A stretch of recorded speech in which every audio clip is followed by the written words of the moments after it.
Ya. Nos encontramos con el maestro Francisco Javier Castañeda Romo. Él tiene amplia experiencia en educación en varios niveles educativos, como docente y como directivo. Maestro Javier, de acuerdo a su experiencia, ¿nos podría explicar? El artículo tercero constitucional ha tenido reforma, cambios y habla sobre la calidad educativa. ¿Cuál es su punto de vista sobre la calidad educativa en México? Mira, siempre he considerado que la educación en México tiene una excelente calidad.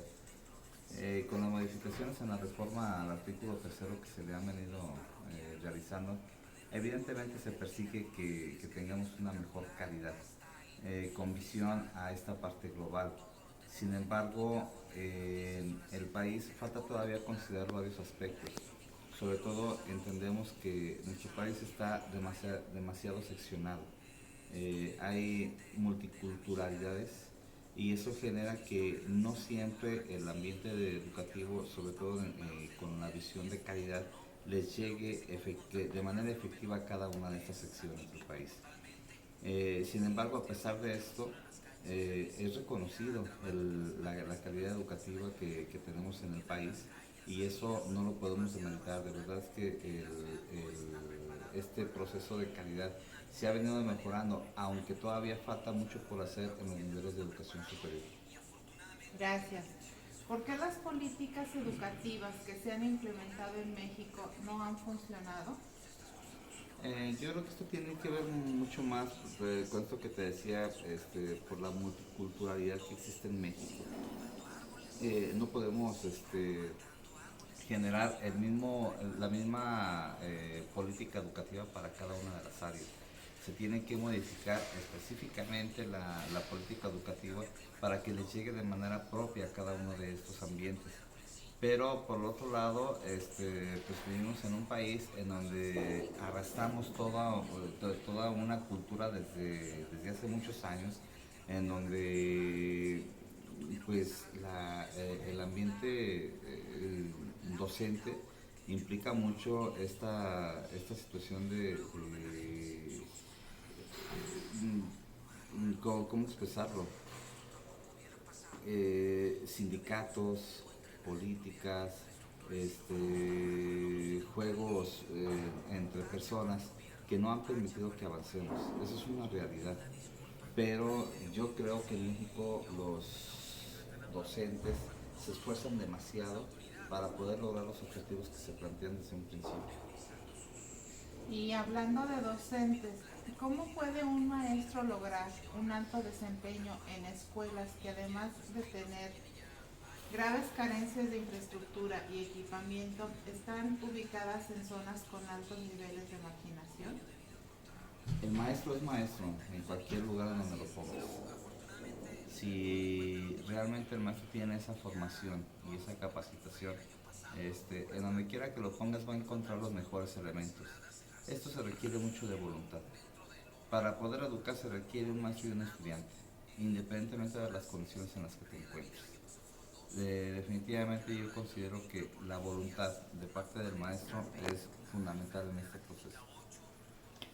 Y bueno, aquí sobre los lineamientos del nuevo gobierno respecto a la desaparición del examen a docentes, que tenía en relación con su permanencia en el sistema educativo público, ¿cuál es su opinión? Sí me parece un retroceso. Cuando logras evaluar un proceso, entre ellos a las personas que están involucradas en este proceso, pues evidentemente te das cuenta de las carencias, te das cuenta de aquellas áreas de oportunidad, te das cuenta por supuesto, de aquellas áreas en las que te encuentras muy bien y que tienes que reforzar. Cuando no te das la oportunidad de hacer una evaluación propia a las personas que están enfrente del proceso educativo, pues evidentemente no reconoces qué es lo que te falta. Entonces creo que es un retroceso. Y bueno, ¿por qué no han funcionado las estrategias implementadas para mejorar los resultados de la prueba PISA que se aplica a estudiantes de 15 años? Volvemos a lo mismo. aplicar una prueba estandarizada para todas las áreas que existen en el país es muy complejo.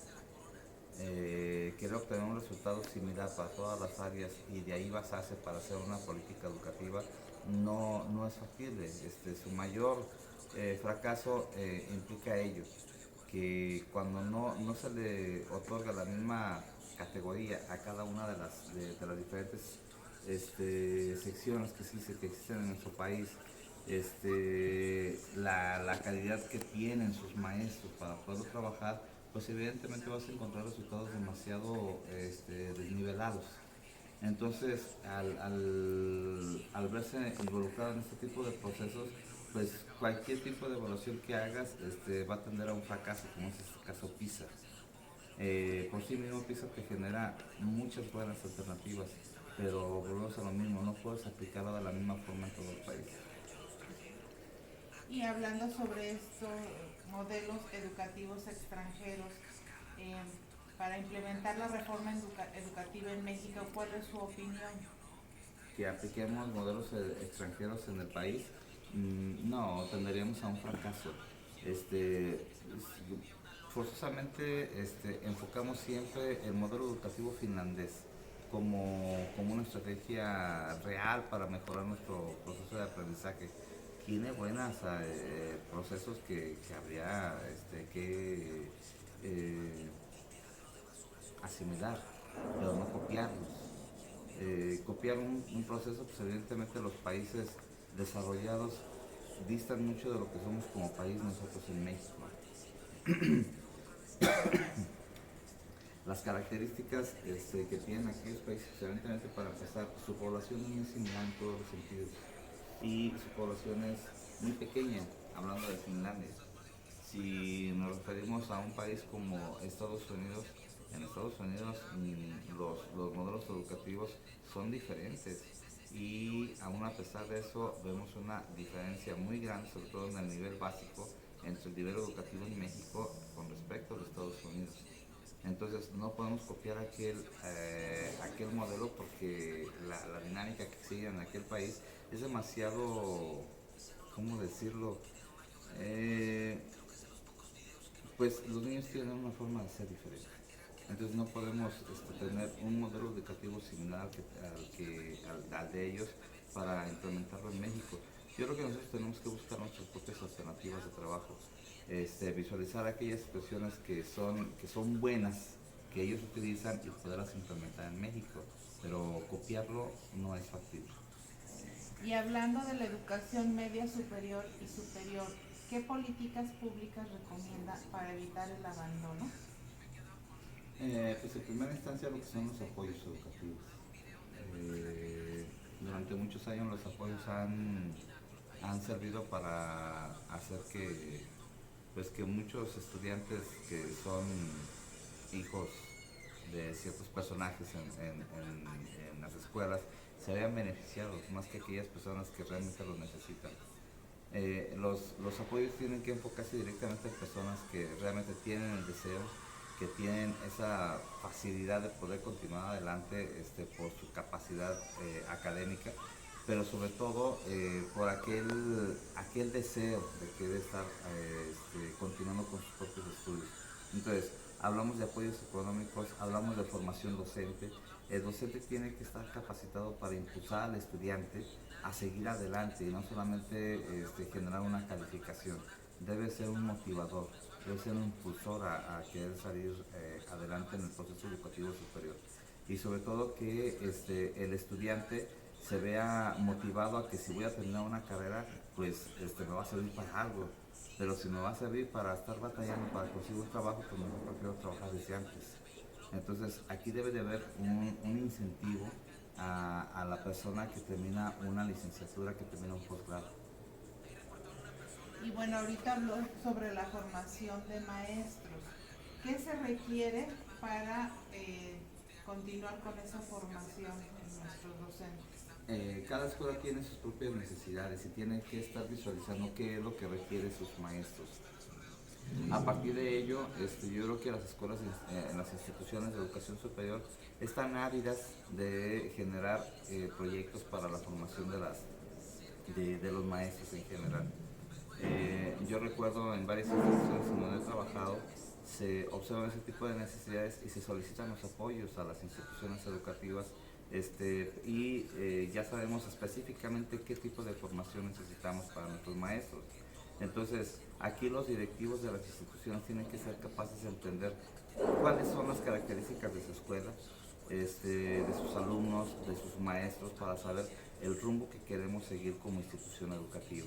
Entonces, primero tenemos que encontrar una identidad como escuela, naturalmente enfocados en los objetivos que perseguimos a nivel nacional. Pero sí, cada escuela por sí misma tiene sus propias particularidades, y en eso es donde tienen que enfocarse los maestros. ¿Qué necesitamos? De ahí lo que corresponde al Estado.